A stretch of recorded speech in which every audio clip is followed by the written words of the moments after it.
आज दीपों का त्योहार दीपावली है और आप सबों को मेरी तरफ से हार्दिक शुभकामनाएं। Welcome to Mamta Mishra and cooking channel. Deepavali और आने वाला पर्व भैया दूज की खास स्वादिष्ट मलाई से लबालब स्पॉन्जी रसमलाई की रेसिपी आज मैं आप सबों के साथ शेयर करने वाली हूँ। रेसिपी बिल्कुल सिंपल और आसान है। आपको पसंद आए तो इसे लाइक, शेयर एंड सब्सक्राइब कीजिएगा। चलिए इस रेसिपी को बनाना शुरू करते हैं। इस रेसिपी को बनाने के लिए पहले हम ले लेते हैं गाय का दूध 1 लीटर और इसको अच्छी तरह से बॉईल कर लेते हैं। बिल्कुल हाई फ्लेम पे इसे लगातार या बीच बीच में चलाते हुए हम बॉईल करेंगे। बस 3 से 4 मिनट के अंदर अच्छा बॉईल आ गया है तो फ्लेम को बंद कीजिए और इसे थोड़ा सा ठंडा होने दीजिए। नहीं तो तुरंत इसे अगर ठंडा करना है तो 3-4 चम्मच पानी डाल दीजिए नॉर्मल टेम्परेचर का। ये फटाफट छेना फाड़ने लायक हो जाएगा। और इसके बाद 1.5 नींबू का रस ले लिया है और साथ ही उतना ही पानी हमने नींबू के रस में मिला लिया है। अब थोड़ा थोड़ा नींबू और पानी का रस हम इसमें डालेंगे दूध में और बीच बीच में इसे चलाते भी रहेंगे और तब तक हम इसमें डालते रहेंगे जब तक कि अच्छी तरह से फट ना जाए, दूध छेने में कन्वर्ट ना हो जाए। ये देखिए सारा पानी लग चुका है, नींबू का रस और पानी, और ये बहुत अच्छी तरह से फट चुका है। देखिए पानी भी अलग हो चुका है और ये छेना भी अलग होने लगा है। तो अब इस तरह से आप ले लीजिए एक बॉल और बॉल के ऊपर एक छन्नी रख लीजिए और उसके ऊपर कॉटन का साफ कपड़ा रख लीजिए और फिर सारा पानी आप छान लीजिए। छेना बहुत आसानी से सेपरेट हो जाएगा पानी से। इस तरह से थोड़ा सा ठंडा करके अगर आप छेना फाड़ते हैं तो आपकी छेना बहुत ज्यादा सॉफ्ट होगी, बहुत ही लचीला होगा। अब लीजिए इसे हम एक पोटली के रूप में बना लेते हैं क्योंकि सारा छेना छन चुका है और इसे हम किसी दूसरे कपड़े से अच्छी तरह से बांध देते हैं या फिर उसी कपड़े में भी आप बांध सकते हैं और फिर इसे लटका करके या फिर इसी में आप इसी तरह से छोड़ सकते हैं कम से कम 1 घंटे के लिए। 1 घंटे में सारा पानी निचुड़ जाएगा और बहुत आराम से छेना और पानी अलग हो जाएगा। और ये जो बचा हुआ पानी है जो हमने छेने को फाड़ने के बाद लिया है, इसे आप आटा गूंथ सकते हैं और बहुत सारी सब्जियों के ग्रेवी में यूज कर सकते हैं। 1 घंटे के बाद वापस से एक दूसरे पतीले में हमने दूध लिया है, फुल फैट क्रीम दूध, और इसे 1 लीटर के करीब ही लिया है। इसका हम मलाई बनाने वाले हैं तो इसे थोड़ा थोड़ा हम गाढ़ा करेंगे और साथ ही इसमें हम आधा कप चीनी भी डाल देते हैं। थोड़ा सा मीठा वाला मलाई बनेगा तो बहुत टेस्टी बनेगा। अब इसे बीच बीच में चलाते हुए अच्छी तरह से थोड़ा सा गाढ़ा करेंगे,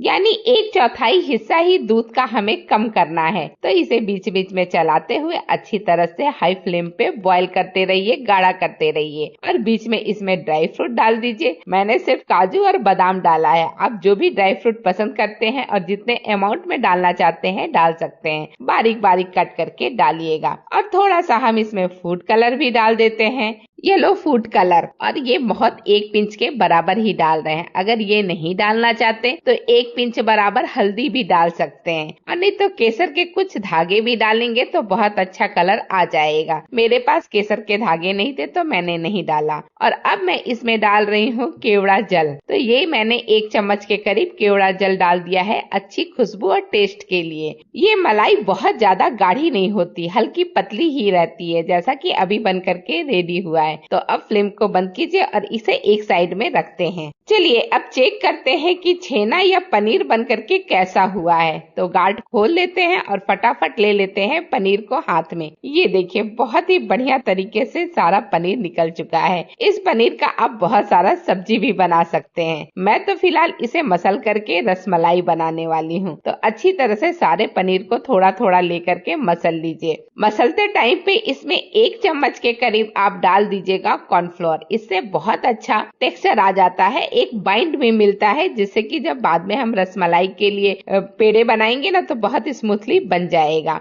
तो सारे अब कॉर्नफ्लोर को अच्छी तरह से मिक्स कर लिया है और अब देखिए इस तरह से जैसे मैं आपको दिखा रही हूँ ना, हथेली का हेल्प लेकर के अच्छी तरह से रगड़ रगड़ कर इसे मसल लीजिए कम से कम 5 मिनट तक। 5 मिनट में ये बहुत अच्छी तरह से मसला जा चुका होगा और बहुत ही परफेक्ट शेप लेना शुरू कर देगा। बीच में आप एक बार थोड़ा सा उठा करके इस तरह से हाथों में लपेट करके देख लीजिएगा। अगर बहुत सारे क्रैक्स पड़ रहे हैं मतलब कि थोड़ा सा मसलना बाकी है तो थोड़ा 2-3 मिनट और मसल लीजिए। ये देखिए बहुत ही अच्छी तरह से एकदम से स्मूथ सा हो गया है और बहुत तेल भी छोड़ने लगा है। मतलब एकदम परफेक्ट बन चुका है। तो अब इसमें से एक हम लोई निकाल लेंगे और इसे हाथों में इस तरह से गोल करते हुए एक स्मूथ सा पेड़ा बना करके रेडी करेंगे और फिर इस पेड़े को हल्का सा दबा लेंगे। बहुत ज्यादा प्रेशर मत दीजिएगा, नहीं तो वाकई में बहुत सारे क्रैक्स पड़ जाएंगे। बिल्कुल परफेक्ट बने हैं। तो इसी तरह से बाकी सारे का हमने पनीर का बना लिया है पेड़ा, बहुत ही स्मूथ सा, बहुत ही बढ़िया। अब चलिए इसे बॉईल करने के लिए एक कढ़ाई ले लेते हैं और कढ़ाई में डालते हैं 1 कप शुगर और इस शुगर में हम डालते हैं 3.5 कप पानी। ये रेशियो याद रखिएगा, 1 कप चीनी और 3.5 कप पानी और इसे अच्छी तरह से मिक्स कर लीजिए। हमें सिर्फ शुगर सिरप बनाना है, 1 तार 2 तार की चाशनी नहीं। ये लीजिए सिरप अच्छी तरह से बन चुका है, सारा शक्कर अच्छी तरह से घुल चुका है। तो अब हमने जो पेड़े बना करके रेडी किए हैं ना, थोड़े से चपटे वाले, वो सारे पेड़े हम इसमें डाल देते हैं। मैंने बहुत छोटे छोटे पेड़े लिए हैं, लेकिन कोई बात नहीं, ये फूल करके बाद में बहुत बड़े हो जाएंगे। अब इसे कम से कम 3 मिनट तक हाई फ्लेम पे पकाएंगे और इसके बाद जब 3 मिनट का टाइम हो जाए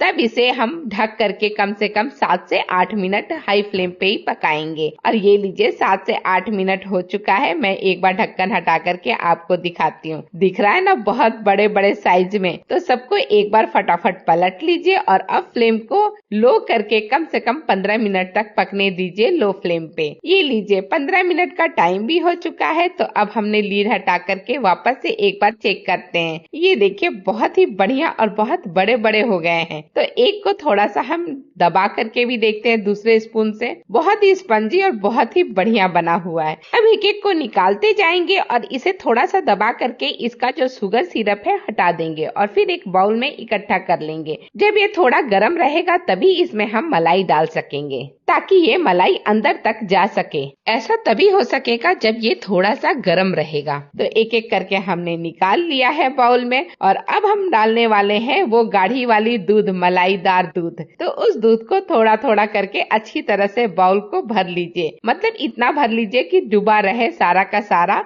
पेड़ा, अच्छी तरह से डूबा रहना चाहिए। अब चलिए इस तरह से मैंने 2 बाउल में सारा डाल दिया है और इसे 3-4 घंटे का रेस्ट देते हैं।